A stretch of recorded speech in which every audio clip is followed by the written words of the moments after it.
Good morning from the Dry Tortugas, about 70 miles west of Key West, Florida. There are plenty of good reasons for diving off of Florida's coast, but these divers aren't here to just have fun on the coral reefs. They're here to try to save them. Something is killing the coral that grows along Florida's coast, and these divers are part of a last-ditch effort to try to save it.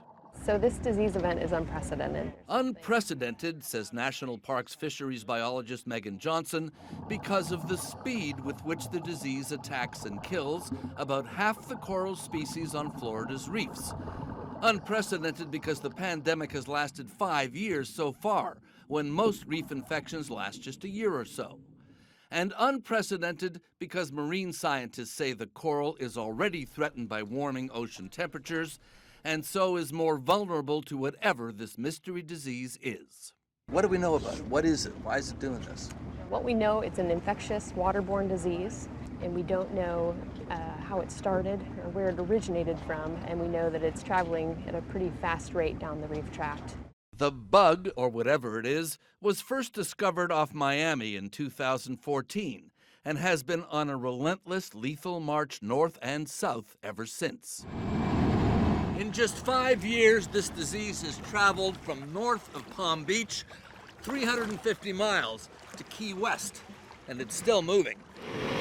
But it hasn't hit the relatively pristine waters of the Dry Tortugas yet, and so a bold rescue effort is underway.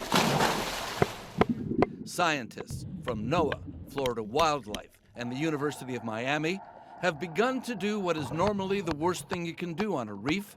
They've been chipping off healthy living coral before the disease gets to it. They've been collecting it on a research vessel where it's cataloged. This one's 3.5 centimeters.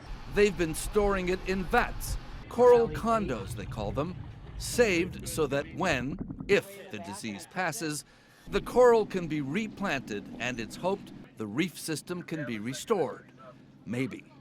These will serve as the brood population to then make more babies. Once flippers crossed, once the disease has passed Correct. through and has gone. Yes, but even to do this process, we're looking at another 2 to 5 years. This is a long term. It's a long journey. They're coming this way, clear. A journey whose next stop is at the University of Miami, and then other facilities across the south to wait.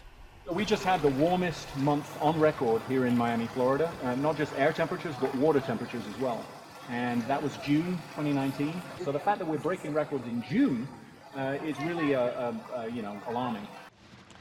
Unless and if the disease stops killing the coral, there's no point trying to replant it. And nobody can say when or even if that day might come.